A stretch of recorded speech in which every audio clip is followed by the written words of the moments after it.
Muy buenas tardes tengan todos nuestros seguidores, oidores, miradores, y decía el poeta Javier Cecilia, bebedores, masticadores y regurgitadores de la palabra se regurgita. No quiero dejar de agradecer su seguimiento continuo, que ya el 1 de mayo cumpliremos 5 años, pese a que la reestructura y la reingeniería de la UAM canceló un programa exactamente hace 5 años también, que se llamaba La Universidad a Debate en Radio UAM. Ya vamos a cumplir este 1 de mayo 5 años con la Comuna de la Palabra. Y solo una vez pospusimos el programa por razones de salud personal. Una pequeña infestación intestinal que me provocó males incontrolables. Fuera de ello, nuevamente nos encontramos aquí con el obispo Alfonso Leija Salas y vamos a hablar de un tema que para muchos es significativo en el estado de Morelos, pero no solo en el estado de Morelos. Prácticamente desde el Segundo Concilio Vaticano con Juan XXIII, si mi memoria no me traiciona, cuando se leía y estudiaba, empieza a verse un cambio relativo en el Vaticano. Pero después en Medellín, Colombia, se realiza un encuentro de obispos y cardenales que empiezan a plantear lo que para algunos fue conocido como la teología de la liberación y para otros fue manejado como la opción preferencial por los pobres en la Iglesia de América Latina, pero no solo de América Latina. Si la memoria no nos traiciona, debió haber participado en esa cumbre en Medellín, Colombia, Dom Helder Câmara de Brasil. Probablemente Pere Casaldálida, que estaba ya en Brasil. Probablemente algunos sacerdotes colombianos. Camilo Torres ya estaba en la dirección del Ejército de Liberación Nacional. No estoy seguro si ya había sido muerto en combate. Fernando y Ernesto Cardenal de Nicaragua. Creo que estuvo Fernando Cardenal. Don Sergio Méndez Arceo, ampliamente conocido en Morelos. Entre otras cosas, además por el psicoanálisis y la inmersión y otras vertientes, Cardenal se hizo con los trapenses también acá en Cuernavaca. Ernesto Cardenal. Y cambió de catedral. Y cambió de catedral don Sergio Méndez Arceo. La hizo presentable para el pueblo, porque no podía tener tanto austera, y además en una construcción prácticamente no curiosamente gótica o visigoda, sino una construcción más sencilla, la plateresca, que es con la que se construyeron las primeras iglesias en América Latina. Me van a decir que para qué invito al obispo si no lo dejo hablar, pero antes quiero echarme los 2 speeches que no puedo obviar. El primero: se cumple una semana más, ya estamos a mediados de abril. Este sábado cumplo 66 años, oficialmente 65, oficialmente 66, y estaremos en actividades conmemorativas como esta del día de hoy. No quiero dejar de recordar que se cumple una semana más y aún no tenemos la verdad histórica, ni la explicación, ni la justicia, ni nada que tenga que ver con la desaparición forzada de los 43 jóvenes de la Escuela Normal Rural Raúl Isidro Burgos de Ayotzinapa en Tixla de Guerrero. Se cumple una semana más también y no sabemos aún qué pasó con Viridiana Anaída, alumna de la Facultad de Psicología de la UAM, hija de Angélica Rodríguez Monroy, y no quiero dejar de recordar, como cada semana hago, hasta que tengamos la verdad con la evidencia de qué pasó, de recordarlo y mandar un saludo fraterno a Angélica Rodríguez Monroy. Y no quiero dejar de agradecer al buen Alfonso Leija Salas por su tiempo, haber venido hasta acá y hablar en principio de cuando surge este movimiento. Recuerdo que un tiempo leí el Evangelio de Lucas Gavilán de Vicente Leñero. Pero ¿por qué Lucas? Que no fue apóstol de Jesús. ¿Y por qué no fue, por ejemplo, Juan, que sí fue apóstol? Prefiero el Evangelio de Lucas, pese a todo. El Evangelio de Lucas Gavilán, Jesucristo Gómez, el diablo Samperio y los caciques del PRI que lo mandaron a la cruz, pero a la cruz roja de las golpizas que le acomodaron en la versión de los, no eran pescadores, eran pepenadores en los tiradores de Santa Fe, y después salió la obra de teatro Jesucristo Gómez. Como no quiero aburrirlos y no quiero quitarle la palabra a nuestro invitado, solamente voy a plantear 3 cuestiones. ¿Por qué una opción preferencial para los pobres en la Iglesia Católica en el contexto de América Latina? Originariamente tenían unos planteamientos que correspondían a esa época, los 70s, 60s del siglo pasado. A la vuelta del tiempo ha venido cambiando. Muchos sacerdotes, Gaspar García Laviana, por ejemplo, se integra al Frente Sandinista como comandante, muere en combate. También participan Fernando y Ernesto Cardenal. Otros en Guatemala, Monseñor Gerardi, después de publicar su denuncia Guatemala Nunca Más, a propósito de la guerra, fue asesinado vilmente por el ejército. No digo de Monseñor Óscar Arnulfo Romero, quien también fue asesinado en San Salvador. Y después, cuando se presentó el cardenal primado de México, en ese tiempo Ernesto Corrupio, ya iba a decir corrupto, pero Ernesto Corripio Ahumada, que ofició la misa de cuerpo presente, bombardearon nuevamente la catedral, le preguntaron qué pasó y dijo: no vi ni escuché nada. Hasta Magú le dedicó una caricatura que decía: más vale que digan aquí Corripio que aquí Quedipio. En alusión al más vale que digan aquí corrió que aquí quedó. ¿Y bueno, cuál es la vigencia hoy, además de tu experiencia del trabajo de comunidades de base y otras cosas más de grupos excluidos históricamente? Sí, bueno, primero agradecer a todo el staff y el equipo por esta invitación y primero es aclararles que yo surjo sí como representante de una iglesia católica, pero independiente.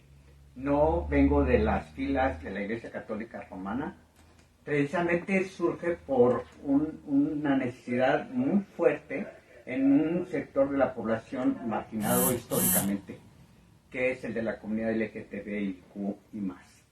De ahí surge precisamente ese movimiento, independientemente de la parte primaria donde Méndez Arceo tuvo una gran influencia en muchos de nosotros, en aquellas personas que nos dedicamos a la teología. Escogimos la teología de la liberación, la de estar con el pobre, con el que menos tiene, con los sectores marginados, porque precisamente la filosofía real, digamos, que identifica la filosofía de Jesús, es precisamente estar con los sectores más necesitados. Eso no ha cambiado, históricamente siempre ha sido así. La institución, quizás algunos de ellos se aparten del verdadero camino de acompañamiento para estos sectores. Cuando yo me doy cuenta que dije, yo quiero trabajar en esta área, donde voy a ser una persona como liderazgo espiritual, vi la necesidad de defender algo, y voy a poner el ejemplo, bien importante, 500, ¿sabe cuántos años más de 500? En la gente blanca hizo y justificó la esclavitud de la raza negra, en el nombre de Dios y con la Biblia. Entonces, imagínense el sufrimiento el hecho de nacer negro, con la piel oscura. Eso ya te identificaba y te señalaba en un destino con tus hijos y toda tu familia a sufrir y ser esclavo, maltratado por un sector, en aquel entonces blanco, que le dominaban, pero lo más triste era justificado por la Biblia y por el nombre de Dios. Y obviamente participaban las instituciones, las iglesias, y no nada más la católica romana. Todas las iglesias cristianas justificaban este hecho. Entonces, este acto de injusticia viene acompañado después la liberación con Juárez cuando rompe con la ley de reforma y le da el estatus a la Iglesia Católica Romana, que tenía un poder inmenso, y empieza a separar la Iglesia.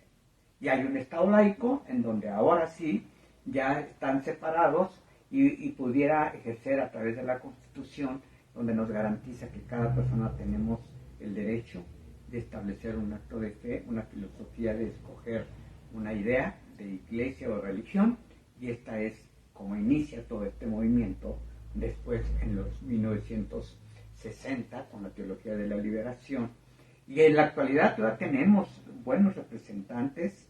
Está el obispo Vera en Saltillo, la historia del obispo Samuel en Chiapas, que fue determinante en la revuelta o rebelión de los indígenas de Chiapas.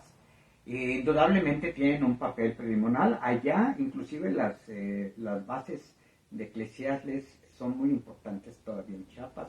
En Cuernavaca hubo una especie de, en Morelos, una especie de desmantelamiento después de que quitaron a Méndez Arceo con el obispo Posadas, si no mal no recuerdo. Y así empieza un desmantelamiento de la teología de la liberación. Entonces yo llego y todavía tengo la influencia del obispo Méndez Arceo, en donde empiezo a ver la necesidad de esta comunidad LGTB, donde una vez más, utilizando la Biblia y el nombre de Dios, era marginar a los sectores que tenían una orientación sexual. Mi formación es académica, hago ciencia en la UNAM, tengo 2 doctorados y 2 maestrías, pero eso me permite puentear la fe, que esa es una de las condiciones que yo tengo con una plena convicción. Ahorita vamos a entrar después en otro tema, ¿qué diferencia hay entre religión y espiritualidad? A mí me interesa después tocar ese tema, porque es importante en estos tiempos proyectar a las nuevas generaciones, donde ya exigen una explicación más científica o más razonable. Recuerdo cuando era sumamente joven, creo que le entendí menos de lo que le entendí después, al sacerdote francés Pierre Teilhard de Chardin. Le dedicaron un evento que el libro publicó bajo el título Evolución, Marxismo y Cristianismo. Pierre Teilhard de Chardin era un arqueólogo, el cual estaba de acuerdo con la teoría de Darwin, con la teoría de Marx, y además trataba de mostrarnos que las famosas contradicciones entre el marxismo, la teoría de la evolución, la ciencia, no eran contradictorias con la fe. Una cosa es la fe y otra cosa es el conocimiento. Creo que recuerdo un soneto muy clásico que se lo atribuyeron a Teresa de Ávila, alias Santa Teresa, se lo atribuyeron a un obispo de Puebla.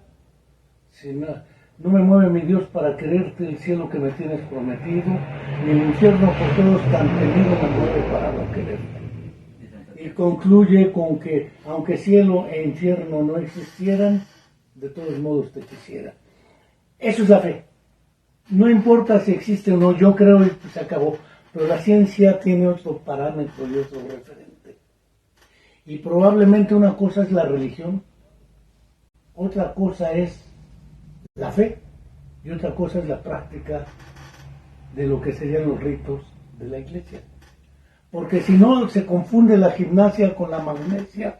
Recuerdo la vieja discusión sobre la película El crimen del padre Amaro, que se usaron el manto para acostarse, esas cosas, ¿no? Que no era ningún manto sagrado, era uno que puso ahí una creyente y se acabó. Pero el problema es que se confunden prácticas con creencias y con fe.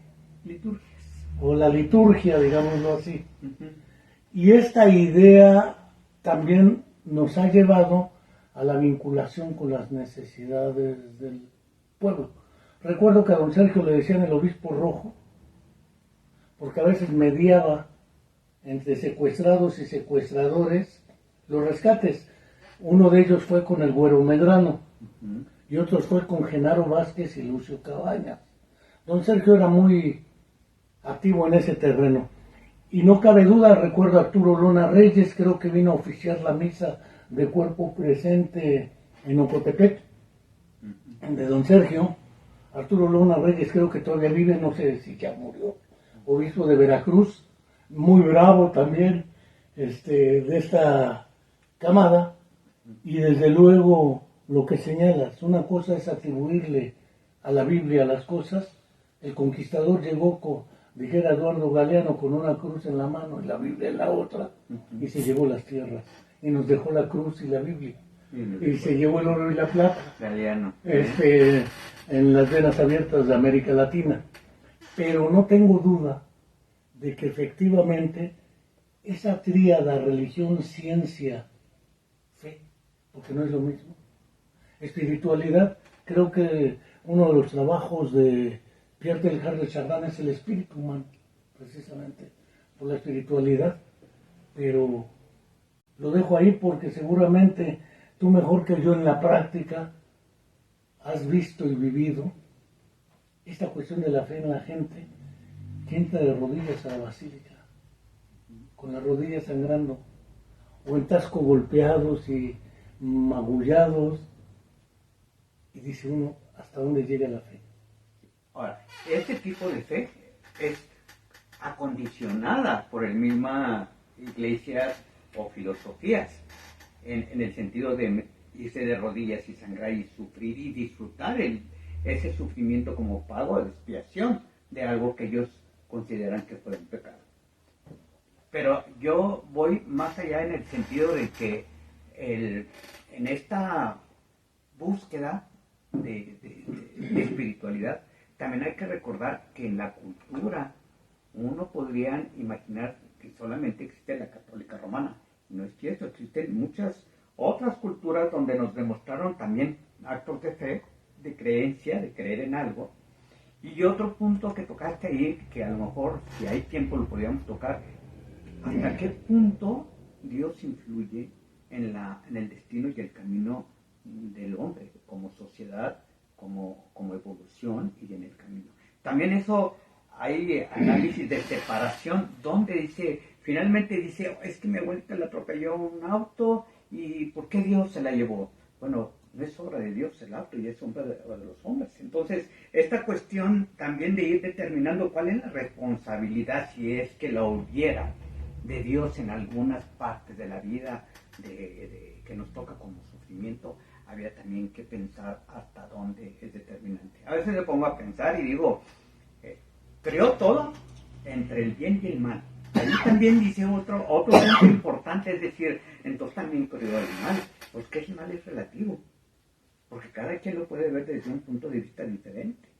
Yo, en mi experiencia y análisis, creo que el mal es romper el equilibrio de cada persona, o de una sociedad, o de un grupo. Cuando se rompe el equilibrio de injusticia, es cuando entonces se viene el sufrimiento.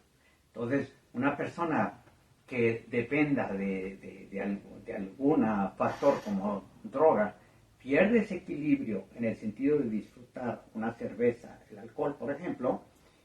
Entonces, ¿cuándo empieza a perder ese equilibrio que llamamos pecado?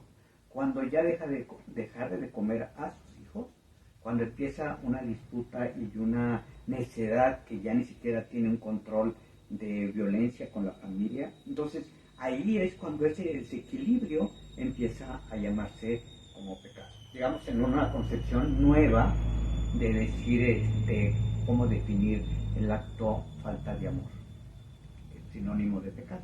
Porque ya no queremos usar esa palabra porque a través de la historia ese término para mucha gente ha sido muy lastimoso, en donde cualquier sentimiento, cualquier sensación, inclusive biológica, tiene un sentido de culpa llamado pecado por el hecho de ejercerla cuando naturalmente se puede hacer como una orientación sexual. La sexualidad, por ejemplo, porque en el fondo pensar fue una onda, creo que de Tomás de Aquino y Agustín de Hipona, que además eran re sexosos los dos.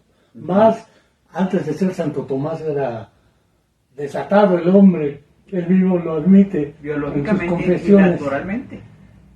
Pero él es el que plantea la cuestión del celibato, por ejemplo. Hablo de la sexualidad en los dos términos. El derecho a la sexualidad de quienes se integran a la iglesia. No prejuzgo si es católica, apostólica y romana. A la iglesia. Desde las famosas derivaciones al protestantismo. Lutero, por ejemplo, implicaba también reconocer ese tipo de tradiciones como arneses que no provenían ni de Dios, ni de la Biblia, eran de la propia práctica del control de la iglesia. Otras las preferencias, ¿sí? El aborto, qué sé yo, han sido viejas disputas. Me brinco la etapa cristera, cuando es ejecutado Agustín Pro, porque la iglesia fue la que convocó al enfrentamiento militar. No fue el gobierno, fue la iglesia. Por eso se le conoce como la guerra cristera. Viva Cristo Rey. Y se fueron sobre. Pero indudablemente el ejercicio de la sexualidad, los usos y abusos sobre el cuerpo, no hablo de la pederastia, que es otra historia que ahora con el Dalai Lama se acaba de poner de moda, donde dicen con un solo acto no pueden juzgar a alguien que lleva toda una trayectoria. Pues así se está haciendo últimamente. Algunos son juzgados con el pensamiento de hoy por hechos de hace 30, 40 años, de hace un siglo, cuando los criterios eran otros. El problema de las preferencias LGBTQ, etcétera, y el derecho, por ejemplo, al matrimonio entre parejas del mismo sexo y demás. Es parte de esta historia, pero la conquista también fueron los indios, no solo los negros. Lo que era Bartolomé de las Casas cuando avienta las discusiones para la monarquía española, tratando de demostrar que los indios eran humanos. Yo decía muchas gracias, Fray, pero la verdad es que no necesitaba su demostración. El problema era el poder omnímodo de la Iglesia católica, apostólica y romana como poder político económico. Por eso vienes de la otra iglesia. Entonces surge en el mismo evangelio entender, interpretar a Dios o a Jesucristo o a la Biblia es todo un trabajo enorme histórico. Por eso han surgido más de 3.000 corrientes o teologías de iglesias entre protestantes y católicas, y más las orientales, que también hay todo un sector de corrientes diferentes. Entonces, ahí es donde ya entramos a la religiosidad y a la espiritualidad. Esa búsqueda personal de bienestar, de hacer el bien y el compromiso que no se asume con lo que nos rodea, con nuestro cuerpo, como acabas de mencionar, con nuestra salud, con el bienestar de otras personas, con el entorno, el compromiso que tenemos con el entorno en el medio ambiental. Entonces, todo eso se manifiesta en el sentido de decir, mi espiritualidad no puede ir con un Dios malvado, vengativo, señalador, discriminador. Y entonces cuando uno empieza a buscar ese lado espiritual, ¿de quién es Dios?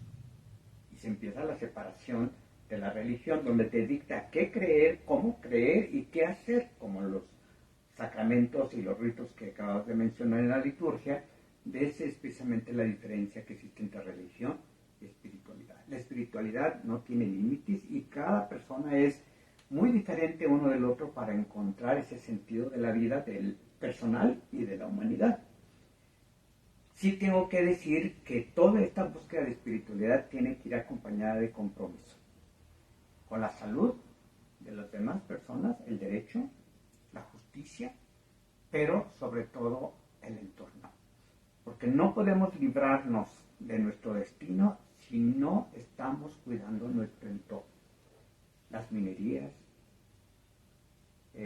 todos estos proyectos que le llaman de muerte, en donde los ríos cada vez hay menos. Y me acuerdo todavía que en los 80 aquí en Morelos se hablaba casi 200 ríos, una cuestión así, y cada vez hay menos, o se secan, los secan, o son corrientes de los desechos humanos en las, ¿cómo se llaman? En las estas cañadas donde va circulando todo este drenaje y donde van contaminando y secando todo este sistema, que finalmente también hay un cambio, no solamente de temperatura, sino de seres vivos que normalmente están en la flora, que normalmente existían o existen o deberían de existir en todos estos entornos biológicos. Entonces, cuando uno empieza a romper toda esta hegemonía, estos ciclos de vida, finalmente son ciclos de vida, en donde igual nos integramos, y me acuerdo muy bien, un ciclo que ha evolucionado a través de toda la historia desde antes de la conquista fue el maíz y el frijol y el nativo.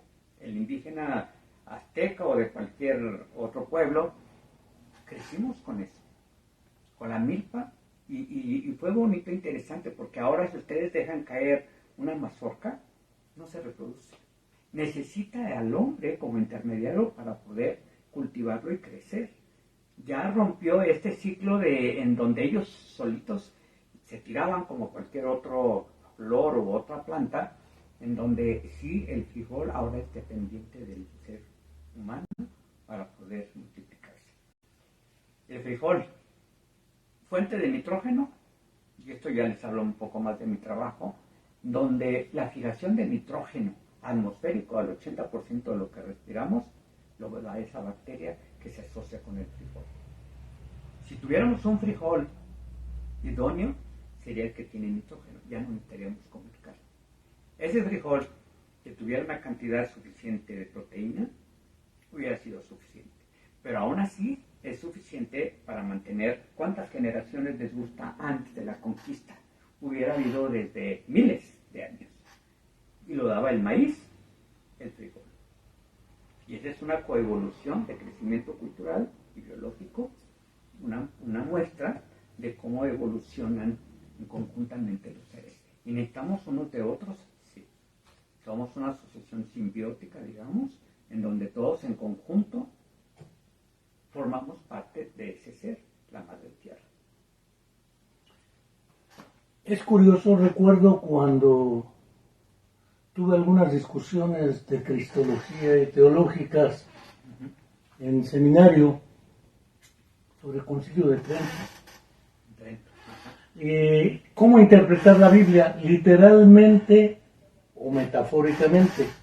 Una vieja discusión teórica importante, porque si es literal, entonces Moisés separó las aguas de las aguas para cruzar el mar Rojo y escapar de Egipto hacia la tierra prometida. Que nunca vio, Que no, pues no llegó porque por falta de fe.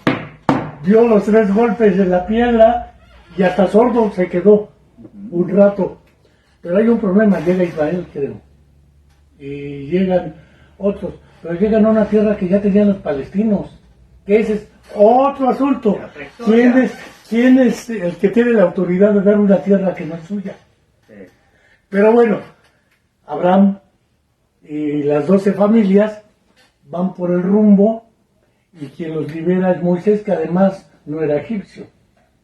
Era, que es que medio hermano, que ni a medio hermano llegaba, de Ramsés II. Esa historia está muy bien narrada desde el Éxodo. Que después en los 10 mandamientos la película se magnifica impresionantemente, pero en el fondo la literalidad y la metáfora en la interpretación, por ejemplo, todos y cada uno de los milagros, desde Moisés, por ejemplo, con el bastón y la serpiente para los venenos en la cruzada del desierto, y el que mirara con fe quedaba salvo. Toda esa cuestión metafórica, digo yo, algunos la consideran literal. Ese es uno de los problemas, la literalidad y la metáfora en la interpretación.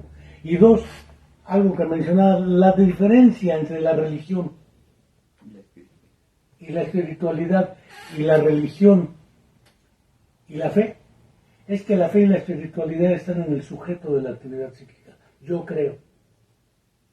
Y no necesito pruebas de ello. Punto. La espiritualidad es muy similar. No necesito ir a la estructura física y realizar todo el ritual de lo que son los sacramentos: bautismo, confirmación, penitencia, extrema unción, matrimonio, toda esa historia, ¿no? Indudablemente, el otro problema, que es el que tiene que ver con esa tríada llamada la Trinidad, Dios Padre, Dios Hijo y Espíritu Santo, amén. Porque la literalidad es complicada. El incesto como fenómeno social que existía, la religión como práctica es normativa. Amarás al Señor tu Dios por sobre todas las cosas. No jurarás el nombre de Dios en vano. Santificarás las fiestas. No dirás falsos testimonios ni mentirás. No matarás. Es decir, está regulando tu comportamiento. La fe no. Y la espiritualidad menos. La ciencia mucho menos. El problema es hasta dónde debemos separar la práctica de la Iglesia Católica, Apostólica y Romana, que puede ser discutible en muchos tramos de la historia. Ahora con Francisco pues dicen que está menos, pero con Benedictus XVI y sus alianzas, o Juan Pablo II, ya no menciono todo el papel jugado con Reagan y Thatcher en el impulso del neoliberalismo. Juega un papel crucial Juan Pablo II como poder política del Vaticano, que además maneja un dineral y un poder político omnímodo donde no entra ni Roma como Estado. ¿Qué plantear ahí? Pues ahí, en lo que acabas de decir, tengo 3 puntos. Uno, el origen de Moisés en la liberación. Hay un libro que me impactó mucho porque es el padre del psicoanálisis, Freud. Él tiene otras obras independientes de todo lo que se le conoce, pero él escribió un estudio bien importante sobre Moisés.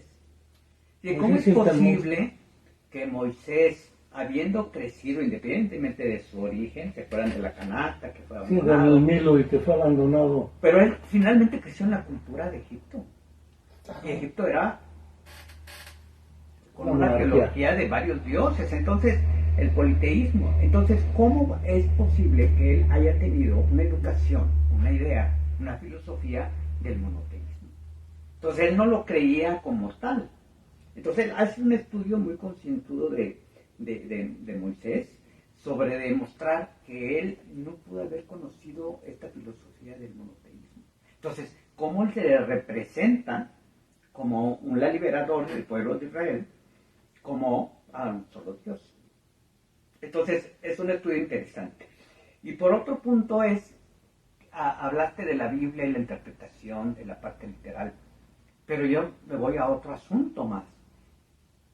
Todas aquellas personas encargadas de traducir, interpretar las raíces, fíjate bien, las raíces de lenguas muertas, para decir que es eso, otro problema. Sí, además porque los primeros 5 libros que se atribuyen a Moisés, el Pentateuco, desde Génesis, Éxodo, etcétera, ¿sí?, fueron escritos no en hebreo, entre arameo, cananeo y hebreo clásico.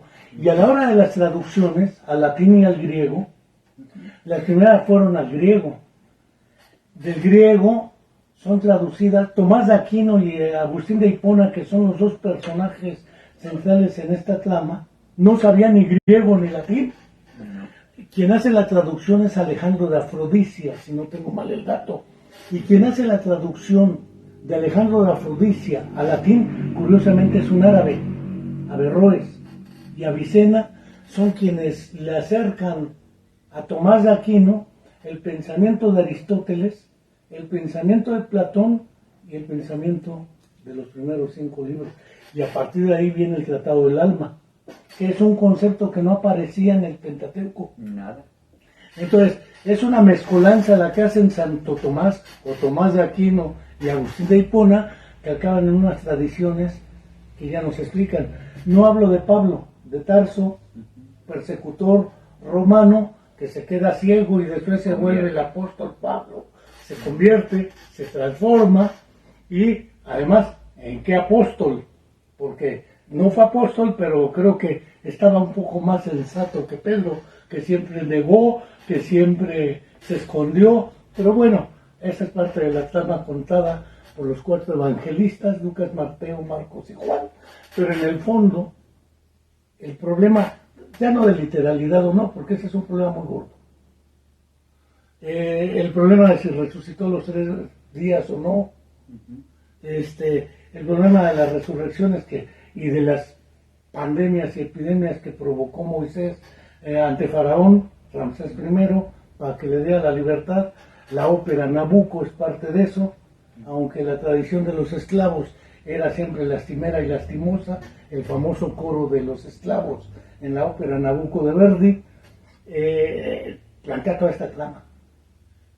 O pensar en Aída, el otro poder, la otra ópera también de Verdi, donde muere con Radamés en la pirámide por el amor. Otro terminejo que no aparecía en la Biblia, originalmente en el Pentateuco. Existía, no estoy seguro, pero el término temor creo que es un error de traducción también. El temor a Dios. Pero bueno, ahí la dejo porque tú eres el que sabe. ¿Y por qué llegué a esa parte de la interpretación y traducción? Porque precisamente un punto importante que quiero tocar aquí es que bíblicamente en el Antiguo Testamento ni en el Nuevo Testamento, los que estudiamos toda esta parte en cuestión de diversidad sexual, no encontramos ninguna raíz real donde se justifique la homofobia en el Antiguo ni en el Nuevo Testamento. Ni la monogamia. No, y el nombre de y el mencionar mujeres, el nombre de mujeres. O sea, hay toda una serie de errores, por decirle así, o incongruencias, tanto en el Antiguo Testamento como en el Nuevo Testamento.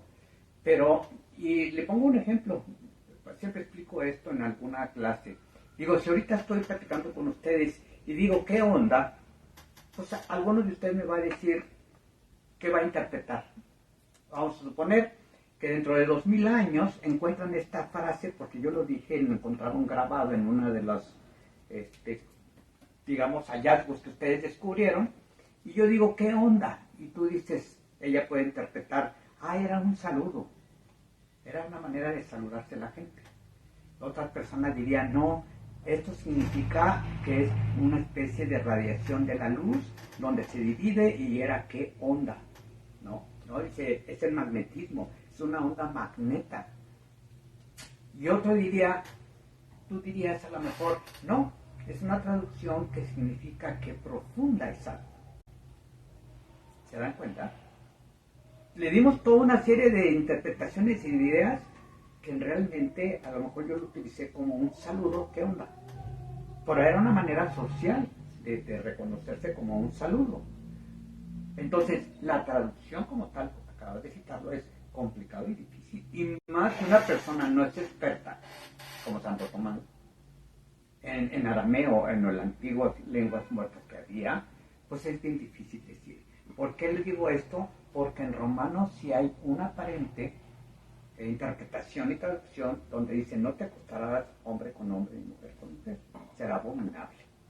Pero eso ya es una interpretación donde entonces si la sigues literal, de ahí se toman muchos teólogos para pisotear y condenar al pecado, a los infiernos, a las personas que tienen una inclinación o preferencia sexual. Históricamente ha sido un sufrimiento durante siglos en los cuales en esto se libera.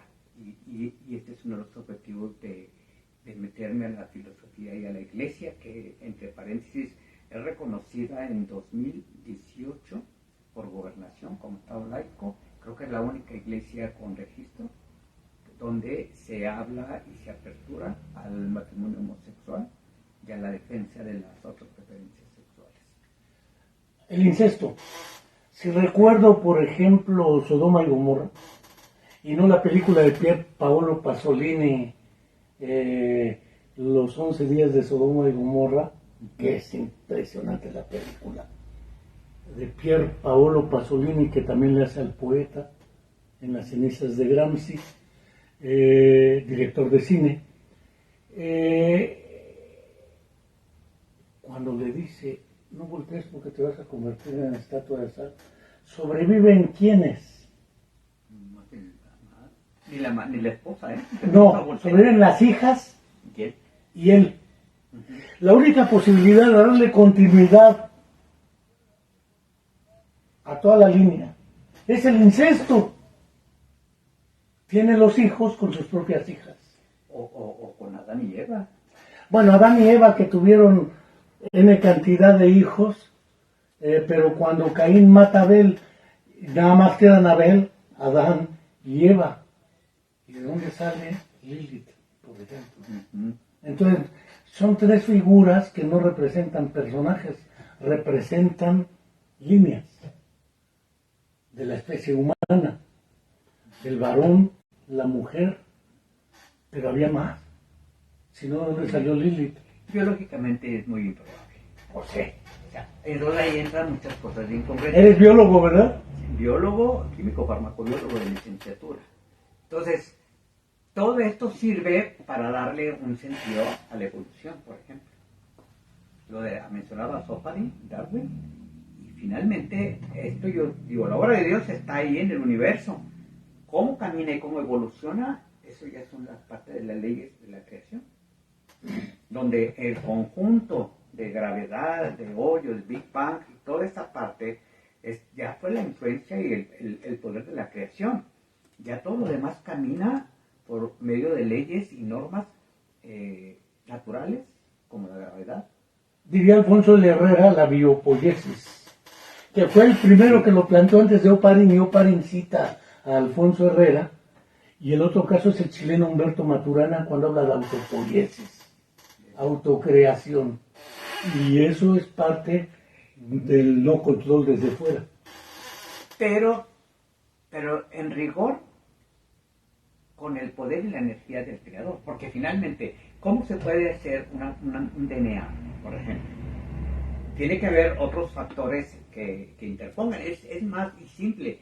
Todo esto nos lleva a una capacidad racional de la cual estamos ahorita presentes y tenemos cierta capacidad. Y según, ahí está Dios, en la capacidad de creación. Quizás no en un individuo porque da un punto, cada individuo podemos dar un punto, un granito de arena. Pero el hacerlo del conocimiento, uno si se empieza a profundizar y dice, bueno, ¿cuál es el sentido de los seres humanos en la existencia? Si se fijan, hay una evolución. ¿Y qué es lo que estamos dejando atrás? Conocimiento. Y eso nos permite evolucionar. Por eso tenemos una computadora, por eso tenemos todo esto de chips, teléfono celular, que hace 30 años era inimaginable que la pudiéramos tener. Entonces, ¿qué es este avance de conciencia y de ciencia y de creatividad? Y ahí entro todavía a algún aspecto muy interesante que se llama hoy esta cuestión en la informática, donde ya la conciencia y el autoconocimiento se puede ir adquiriendo, la inteligencia artificial. Entonces, estamos entrando ya a otros niveles que quizás ahí sí podría explicar todos estos mecanismos de la creación, en el razonamiento y en la capacidad de transformar y de crear, porque finalmente somos hijos de Dios. Y en ese sentido, yo sí creo que tenemos una esencia de creatividad, porque independientemente de tu carrera, de cada uno de nosotros, somos seres vivos con una capacidad de ser, y dejamos un granito de arena a ese acervo que en conjunto nos permite tener otros conocimientos y avances que van a hacer que nos acerquemos. Obviamente todo es con punto comercial y de consumismo, pero también la profundidad de la filosofía es hasta dónde vamos con nuestras capacidades como hijos de Dios, con esas capacidades de crear y hacer cosas como todo esto que estamos viendo, que finalmente nos sirve. Ahí está Dios. Originalmente en Medellín no estaba el asunto LGBTQR+. No. Y este se vino a agregar posteriormente. Los 70. Según leía, tú tienes un nombramiento de obispo. Tu nombramiento no es para Morelos, como el obispo de la Iglesia Católica. ¿No es regional? No es regional, es un nombramiento nacional latinoamericano y viene desde la propia teología de liberación. Supongo que el nombramiento es de Argentina. No, este viene de Ken Maley, es un obispo católico romano, ya grande, muy grande, y él sale de la Iglesia Católica Romana y transforma por los años 80 porque él se enamora y se casa. Entonces tiene que renunciar, como muchos padres que finalmente le hacen caso a su naturaleza biológica y se separa y crea una iglesia, Nuestra Señora de Guadalupe, apostólica, donde cobija a todos los sacerdotes que se enamoraron y se casaron o que viven en pareja. Es curioso porque eso me recuerda a una película argentina que se llama Camila. Seguramente la conoces, un sacerdote que en el periodo de Rosas se enamora de una chica y los fusilan por... No prejuicio de relaciones LGBT. Aquí se enamora de la chica, la embaraza y los fusilan a los dos. Por transgredir ciertas normas de tradiciones y prácticas, no precisamente de principios de la fe o de la espiritualidad. Creo que la fe y la espiritualidad es lo que menos ha contado en las prácticas de las tradiciones o ritos. Y de poder, porque ahí es como cuando es la Santa Inquisición. No tenías libertad de creer en algo, no había esa búsqueda espiritual, porque si no, pues te quemaban, ¿no? Pero los historiadores dicen que era un pretexto de poder para quitarte tus capacidades económicas, ¿no? Entonces te acusaban simplemente de herejía o de cualquier cosa y el sistema, el Estado, se apropiaba de todos tus bienes materiales. El interés era político, económico, tanto el poder y la alianza con el poder civil. Quizás conservar ese poder, Sí. ¿no es la búsqueda de ese? No, la fe y la espiritualidad estaban fuera. En realidad era el control político, económico, para mantener un status quo, un estado de cosas. Y de creencias, porque finalmente Galileo y todos ellos que fueron sacrificados cuando expusieron unas teorías que eran verdad y que eso podía cambiar la idea y poder perder el poder en la Iglesia Católica Romana de la Edad Media. El caso de Giordano Bruno también, entre ellos, Nicolás Copérnico, etc. Ahora, en tu práctica, yo sé, porque he sabido públicamente, tú casas parejas del mismo sexo, independiente. Tú realizas los famosos sacramentos, bautismo, confirmación, si quiero cambiar de género me cambio de nombre, transexuales que deciden operarse, o transgénero, personas que nacen así por razones de hermafroditismo biológico o teratológico. Genómico. Y las personas tendrían que decir, le llaman teratológico por razones médicas, no biológicas, sino sería génico o genético o genómico. Y el problema es la elección. Hay una película también argentina que se llama XXY, una chica que tiene los dos órganos sexuales, masculino y femenino, y los padres le dan la opción de elegir y dice, ¿y por qué no me quedo con los dos? Así tengo doble placer del uno y del otro. Y si son funcionales. Y si se funciona, pues ya está por encima de todos. Quizá por eso en el banquete Platón decía que separaron a los andróginos para que después, porque tenían más poder. Entonces al separarlos después tendrían que buscar a su otra media naranja, que quién sabe de dónde quedó. Esas metáforas platónicas también en el banquete, que es la discusión sobre el amor prácticamente. Y desde luego esa idea que después Octavio Paz en la llama doble trabaja exquisitamente, erotismo y sexualidad diferentes también, y sentimiento, como otra categoría que Aníbal Ponce trabaja. Esto ustedes lo han resaltado también. Hace 40 años, esa fue una capacidad muy revolucionaria, temeraria, porque pudo haber sido castigada. En aquel entonces, yo me acuerdo que tenía rentaba una casa allí en Leandro Valle 512, donde allá fungía como una iglesia para la comunidad LGTB. Estoy hablando del 88. Por allí formé esa casa. Llegando de la Caracola, casi enfrente ahí es donde estaba esta casa.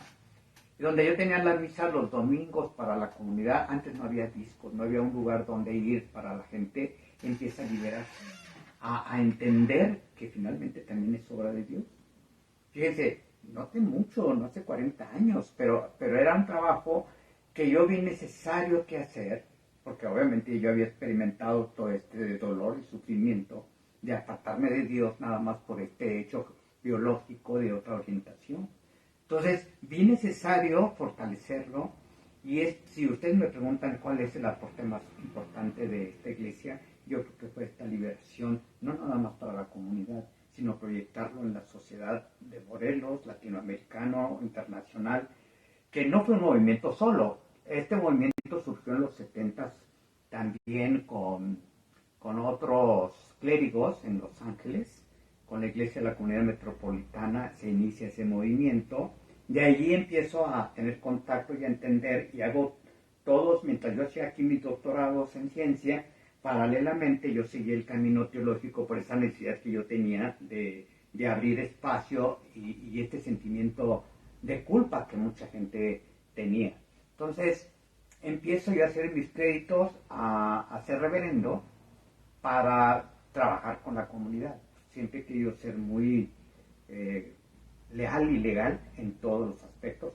Estoy ordenado, y estoy ordenado también obispo porque en ley, pero finalmente también derivo del apostólico. Entonces también tiene esa derivación. No sé por qué le dan tanta importancia a eso, cualquier religión que sí se ha derivado de una persona que haya sido ordenado por orden de los apóstoles. Eso le da más credibilidad, aunque yo creo que cualquier persona, aunque no tenga un título, aunque no tenga un ordenamiento, si tiene esa capacidad de espiritualidad de abrazar a alguien en su pena y en su sufrimiento, sería suficiente.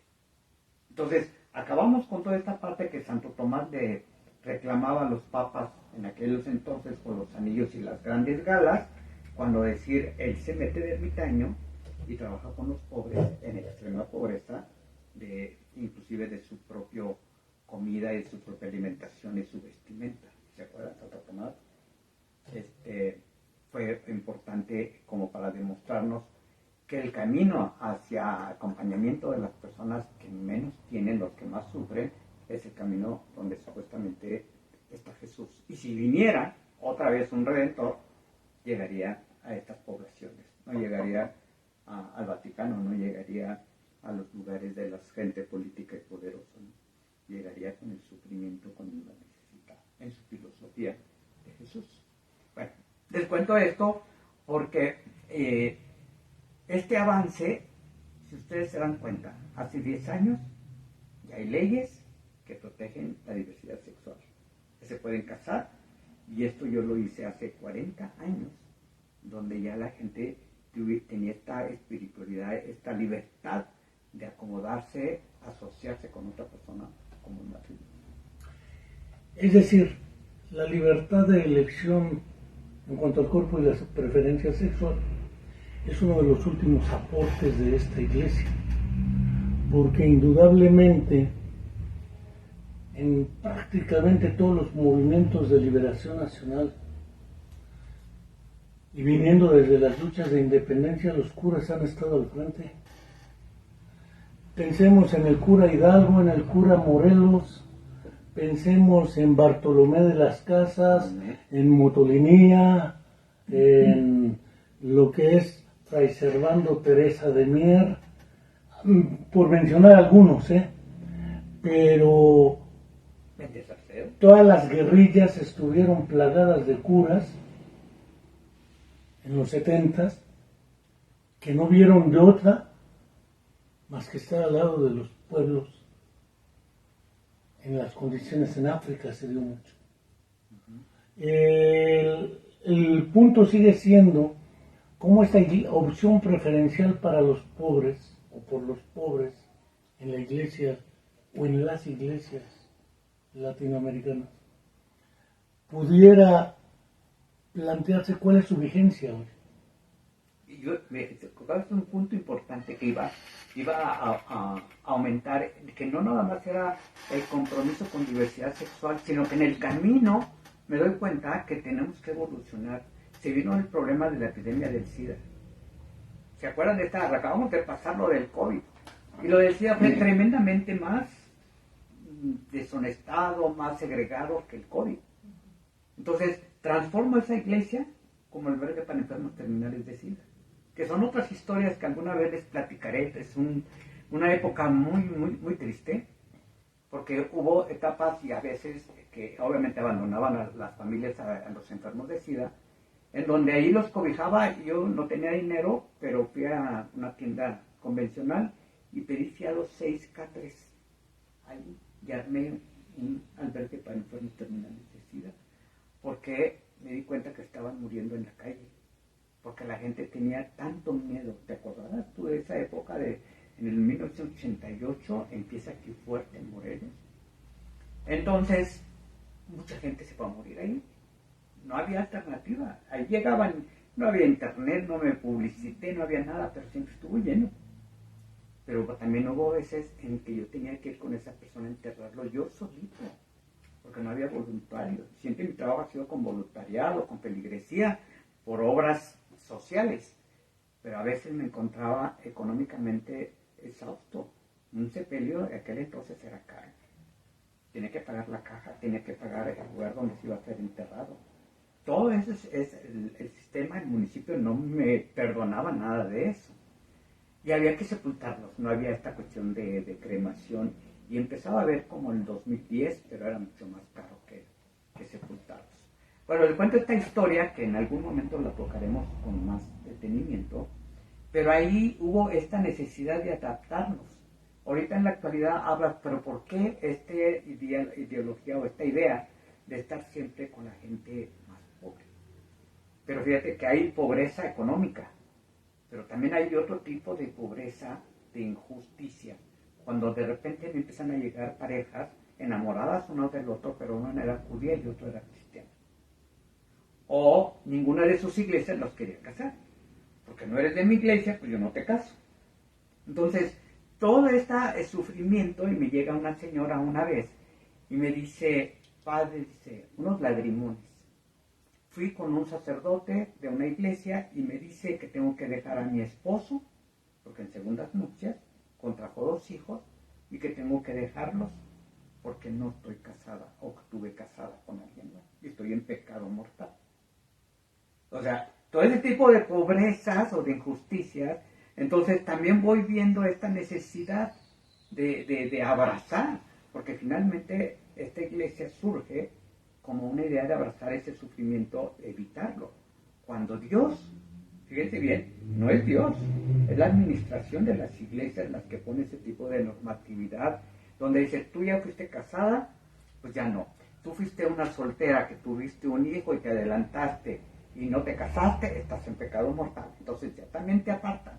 ¿Se dan cuenta? Y era un sufrimiento en los años 60 y 70, que yo era niño, pero yo veía que a las jóvenes que se embarazaban fuera de matrimonio, las corrían de sus casas y eran tratadas como unas prostitutas, y muchas hubo necesidad de irse a prostituirse porque no le quedaba. Y el machismo mexicano, pues se sentían con la confianza de llamar a una persona fracasada fuera de matrimonio, donde era sediada como una sexo servidora por ese hecho. Entonces, son historias muy tristes, y le digo, finalmente es una recopilación de sufrimiento humano donde no había necesidad, porque todas las administraciones de la iglesia, si actuaran con el verdadero principio de un Dios, de abrazar el sufrimiento de las personas, no habría necesidad de eso. Pero las normas, la administración son ciegas, en la actualidad sigue siendo. De tal manera, permíteme, Sí. ¿no? Yo caso como al año entre heterosexuales y homosexualidad, como mínimo 100 parejas al año. 100, que significa 2 cada fin de semana, por lo menos 2. Entonces, de repente me veo con la necesidad de que esta gente joven no cree en la institución, no cree en las personas, pero se enamoran y generalmente ya exigen otra manera de ver la vida. No tienen fe. Pero cuando yo los veo que dicen, oye, yo quiero recibir la bendición, no porque yo crea en la institución, ni en Dios a lo mejor, pero mi abuela y mi madre van a estar más contentas y a gusto si yo recibo la bendición de Dios. Entonces mi trabajo ahí es rescatar esa fe de cada individuo o como parejas, decir, ok, perfecto, no crees en la institución por esto, por esto, por esto. Ya tienen sus razones. Entonces yo los evoco a rescatarlos, a volver a tener fe en sí mismos como personas, en esa construcción de familia, porque finalmente va a haber hijos. ¿Y qué valores les van a dar? Entonces, por lo menos valores humanos que rescatados. Tú viste algo bueno en ella y tú viste algo bueno en él como pareja. Rescátense como tal y formen una relación de pareja, de matrimonio, y a la familia que ustedes van a procrear, denle esos valores. Y cambien las instituciones si quieren, cambien la administración si quieren, pero su fe en esa parte buena que ustedes, ahí está lo que llamamos Dios, lo que ustedes quieran que sea Dios. Es curioso porque la historia de la exclusión viene de muy atrás. La lepra, por ejemplo, viene referida desde el Antiguo Testamento. Y la existencia de Lázaro, alias San Lázaro, que va a trabajar con leprosos, muere de lepra, curiosamente, porque se contagia. Ese está al servicio de esos más desvalidos. Hubo un tiempo en que la homosexualidad fue considerada patología. Por lo menos hasta el manual diagnóstico y estadístico de la APA, hasta el tercer manual, era psicopatología. A partir del cuarto, no, a los 60, a partir del DSM-3, 4, ya no es considerado patología. Esa idea de excluirlos, mandarlos a los lugares ocultos, invisibilizar, ha hecho que sea no solamente parte de los sentimientos de culpa, ansiedad, angustia, y otra serie de consecuencias psicológicas que de momento no considero venga el caso plantear, pero sí la estrategia de aproximarse a los más necesitados, por las razones que fuere. Y creo que eso fue parte del aporte de la Iglesia derivada desde el Concilio Vaticano II, que transformó ciertas cosas, no como hubieran querido muchos, que se propuso más bien, se planteó, no como se hubiera querido, y quizá con las reuniones en Medellín, con el surgimiento de la opción preferencial por los pobres, se abre esa senda, particularmente en América Latina. ¿Sigue siendo vigente hoy? Sí, pero a nivel personal, no institucional. Acuérdate que en aquel entonces formaban parte de la institución varios obispos, varios sacerdotes, varias bases eclesiales de base que le llamaban. Sí. En la actualidad ha sido desmontado. Después del Benesarceo que cambian a Posadas, empieza el desmantelamiento. De hecho, ya quedan 2, 3, el padre Baltasar, el padre Jesús. No hay muchos ya en que representen esta teología por la opción por los pobres. De la misma gente que también me tocó acompañar en las partes de problemas sociales en Morelos, hay mucha gente que militó en toda esta parte, en las luchas, que se les quedó esta filosofía de opción por los pobres, pues ya cada vez se van muriendo más. Antier, ¿no? Que fuimos a sepultar a Lynn, a la hermana Lynn, pues era parte también de una monja, donde ella militó y trabajó mucho con nosotros. Y así les puedo mencionar a mucha gente que ya ha trascendido, pasó a mejor vida, en donde muchos de todos estos personajes a nivel local de la liberación ya no está vigente. Pero hay personas que a nivel personal, a nivel individual, no institucional ni administrativo, queda vigente. Ya ni en Chiapas, el único obispo que veo abiertamente es el de Saltillo, al Vera. De ahí en fuera ya no veo más. Pues hasta ahorita llevamos prácticamente 1 hora y minutos, todavía da para más. Pero es curioso lo que menciona. Entre 1960 y 1970 en México no existía una política pública que atendiera los asuntos relacionados con la pobreza extrema con la discapacidad, en ese entonces no se le llamaba así, y con otras vertientes. Estaba la experiencia de Vicente de Paul, que en Francia recogía niños expósitos, y con Luisa de Marillac o Santa Luisa de Marillac, que crean la orden de las hermanas vicentinas o de la caridad, que no tienen que ver con la Madre Teresa de Calcuta, esa es otra orden de hermanas de la caridad.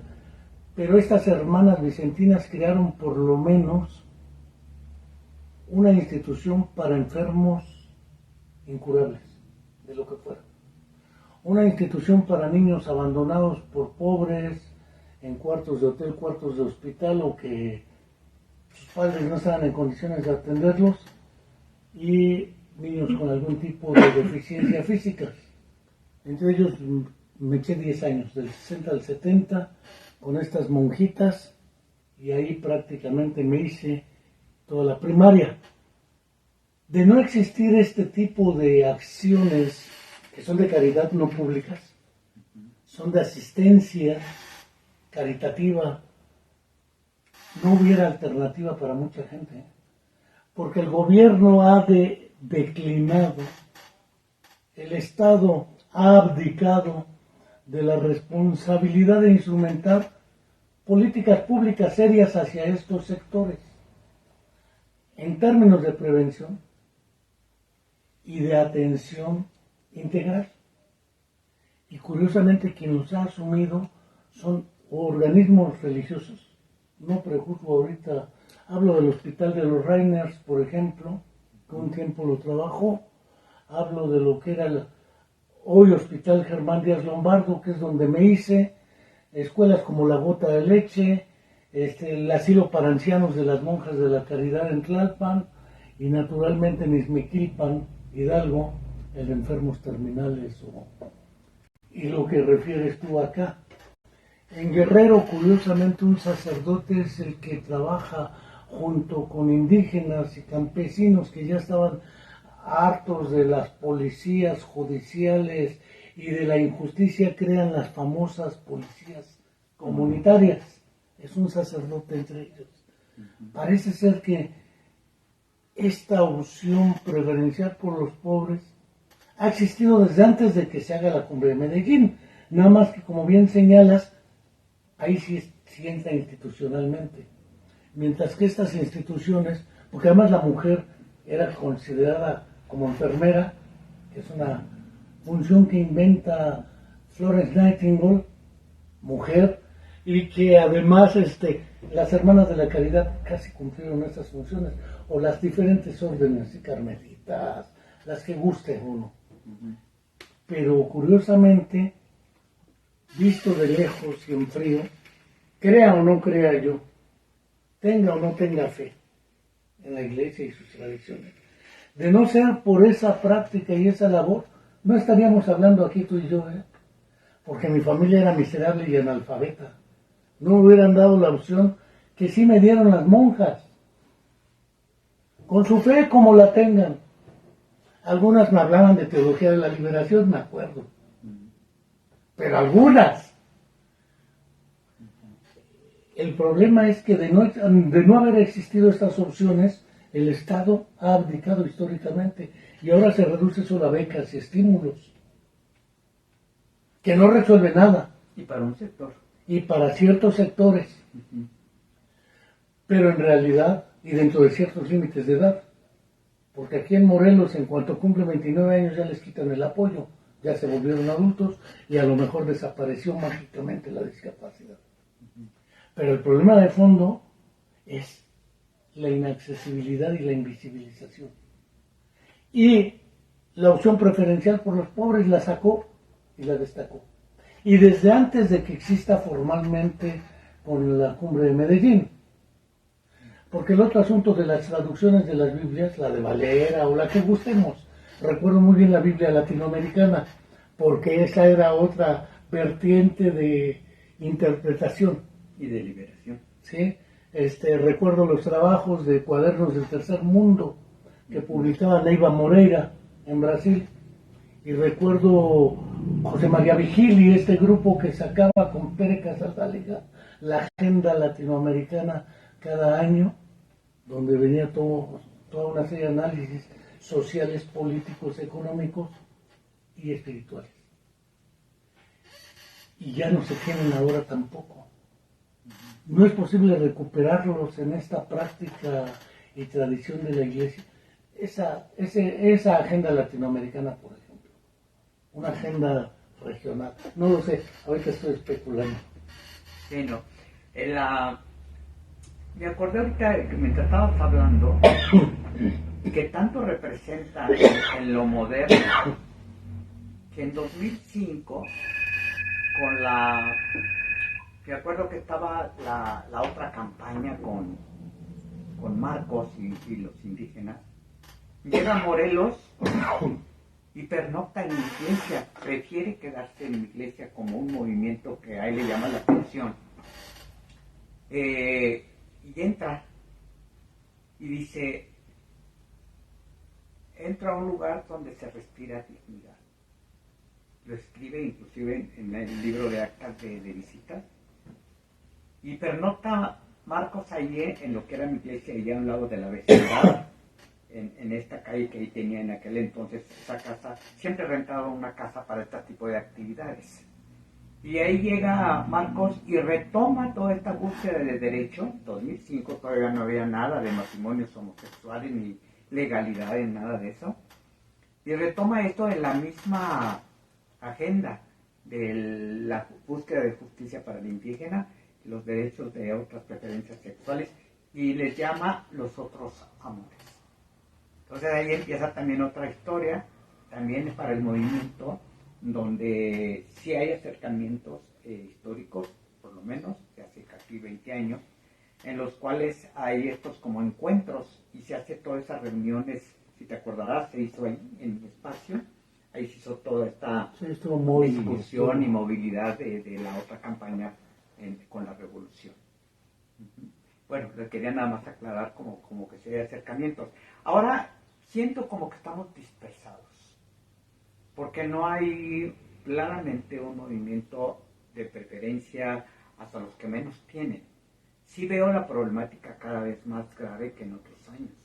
Simplemente en el crucero de las Torres o de la Luna, o en la de 10 de abril allá por el Chedraui, fácilmente hay como 100 personas de niños de la calle o personas de la calle sin hogar, donde limpian el parabrisas por una moneda, porque hace un año, en diciembre del año pasado, hice campaña para cobertores y les fuimos a regalar. En cada crucero salían como 100 personas. Dije, ¿pero dónde salen tantos? Yo nada más veo 2 o 3 personas, pero hay diferentes cruceros y se turnan además. Entonces, simplemente pensando que antes de la pandemia de COVID no había niños con familias en los cruceros. Eran jóvenes que se drogaban, se alcoholizaban, los que limpiaban los parabrisas.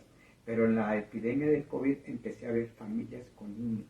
Ya no eran nada más jóvenes que de alguna manera se separaban de la cuestión social, sino eran familias necesitadas que te iban a buscar un peso, algo para poder comer, y que ya vivían en la calle, en la 10 de abril y Chedraui, ahí hay un lugar donde ahí se ve. Eso es lo que digo, que hay que acercarse. Yo sigo con esos movimientos como un esfuerzo personal y con los amigos y amistades que me rodean en las redes, que de alguna manera algunos se adhieren a esta participación, pues para menguar un poquito el sufrimiento de esa gente. El otro asunto que yo nunca lo he escuchado, pero sí lo observo, por ejemplo, personas creyentes que tienen cuadriplegia espástica, que se quieren casar y que en la propia iglesia católica les dicen que no, porque les han quitado la potestad o han puesto en entredicho su derecho a ello, y hablan de que tienen juicio de interdicción o interdictio, o una chica con síndrome de Down que se quiere casar y quienes deciden son sus padres y deciden que no. Pero si es chico, tal vez sí. Entre el machismo hacia allá, la discapacidad y la barrera jurídico-administrativa, resulta que si casas a alguno te encarcelan, porque estás violando el derecho a la potestad del padre. Eso te ha tocado, porque en el fondo yo veo compañeros o compañeras que tienen esas dificultades y quisieran alguien que también los apoyara ahí, porque es un problema. El otro cuerpo, el cuerpo deforme, el cuerpo con una serie de deficiencias físicas por ciertas condiciones de existencia congénitas o adquiridas, y que tienen el pleno derecho, debieran, del ejercicio a su sexualidad, a su cuerpo y a su propia naturaleza humana. Valga el concepto de naturaleza humana, que después podríamos discutirlo en otro terreno.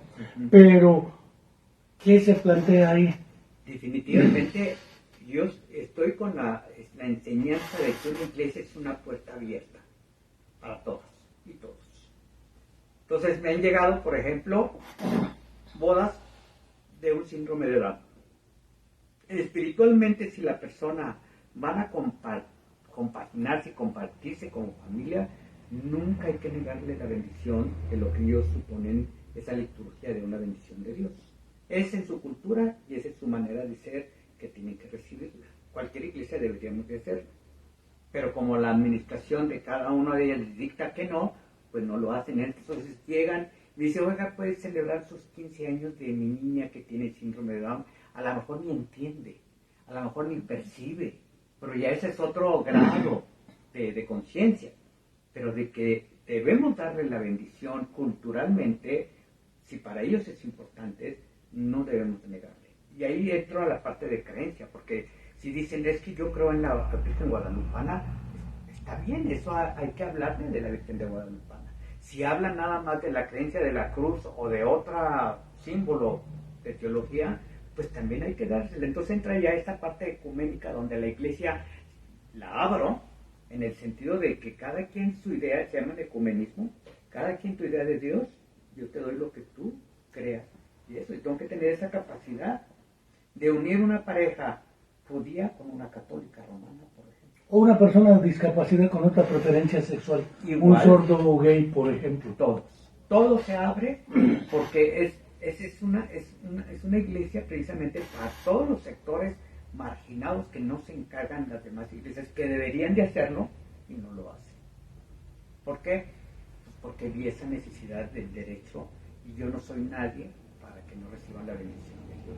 Una divorciada, por ejemplo, una viuda, ¿por qué le voy a quitar el derecho? Un segundo matrimonio, cuando de repente ves socialmente un presidente Fox que no podía casarse con su esposa Martita, y van al Vaticano y entonces ya tienen permiso para poder casarse. O sea, vieron a Dios y les dio el permiso. ¿Se dan cuenta? O sea, esas son incongruencias que digo, bueno, pues tú tienes poder y capacidad para decidir y hacerlo. Claro que hay miedos, claro que hay sectores enojados por todo esto. Y me acuerdo que cuando empecé esta iglesia hace 40 años, afuera de lo que era el lugar de reunión, había patrullas donde se iba la gente. Había que juntar dinero y sacarlos, pagar. Eran faltas administrativas por el hecho de parecer y ser homosexual, donde iban a la misa y ahí los esperaban afuera del lugar para llevarse a la gente. Era una manera de asustar, de evitar ese movimiento, pero bueno, afortunadamente dentro de todo creo que he logrado sobrevivir. Inclusive una vez hubo una marcha por el 2006 de una iglesia católica, de beatas de iglesia católica romana, porque casábamos personas del mismo sexo y fueron ahí a hacer una especie de manifestación por eso. Pero de riesgos y peligros realmente no.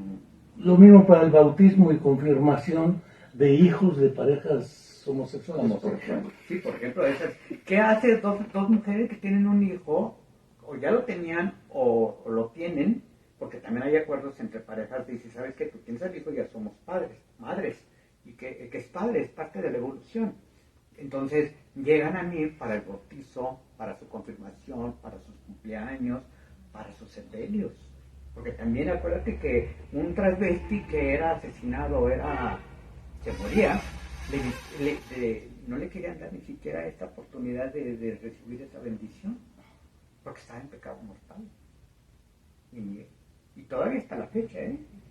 Entonces, para eso es. Esa es una oportunidad, una puerta abierta en mis capacidades y en mi tiempo, porque además yo tengo que buscar la forma económica para mantener eso. Yo me dije a mí mismo, si te vas a meter en esto, te tiene que costar a ti. Entonces, prácticamente yo pongo todo lo que origina gastos. Hasta el 2018 que me dan el registro legal y que tenemos que hacer declaración con el SAT, entonces ahí sí hay una cuota de recuperación, pero antes todo era de mi parte porque era el compromiso que tenía. Es un poco como la comuna de la palabra. No tenemos financiamiento. Tienes que sacar el recurso de algún lado. ¿Y que de dónde sale? De tu propio bolsillo. Pues sí. Pero ¿qué hay que hacer? ¿Trabajar duro?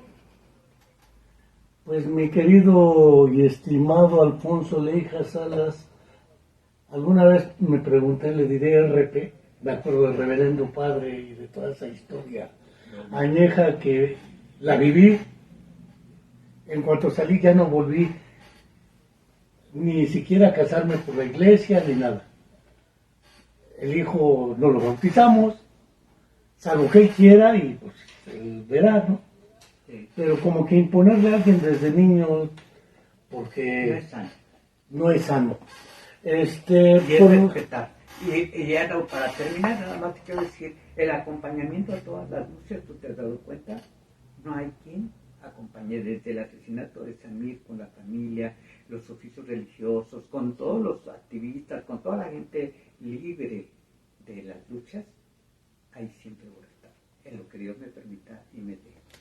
Hasta que el destino nos alcance tendremos que estar donde tengamos que estar. Pero ya se imaginarán el trabajo que hay. Entre ciencia, maestro en farmacia, entre iglesia, activista y el trabajo social de abrazo, me consume todo. Y el curato, valga la expresión que utilicé. Sí. Pero mi querido Alfonso, no quiero dejar de agradecerte tu generoso tiempo y seguramente tendremos más chance de seguir comentando algunas otras cuestiones. Fernando Mendoza dejó saludos, el buen director de la Prepa Federal por Cooperación y que fue también encargado. Máximo Cerdío, no se diga. El buen Max. Se nos olvidó Hugo, no le avisé. Víctor Hugo Sánchez Reséndiz se hace porque él dice, me recuerdas, pero si yo publico hoy, Víctor Hugo Sánchez Reséndiz no tiene coartada, pero le mando el enlace al video y porque sí va a las catas de Dani Urpan de mezcal, ¿sabe por qué no va a entrar a la comuna de la palabra? Saludos a Max, sí, tengo ganas de verlo porque le tengo un regalito a su hijo. Si me escucha. Al alacrancito, los alacranes del sur. Saludos. Que se fue a Jojutla, así pues. Donde está el calor bueno. Y siempre es un placer. Te agradezco mucho a nuestros seguidores, a quienes nos vean, los seguimos invitando a que se suscriban a nuestro canal de YouTube de la Comuna de la Palabra y de Spotify de la Comuna de la Palabra. Ya tenemos casi 830 seguidores, como 30 más en una semana. Esperemos que se junten de 30 por semana a ver si llegamos al 1,000,000. Y a que se sienten, que se oigan y vean, está bien. Claro, y hasta la próxima, que esperamos entrar a la teoría económica de la dependencia, si nos apoya un personaje histórico al respecto, que ya anunciaremos. Gracias y hasta la próxima. Hasta luego. Gracias.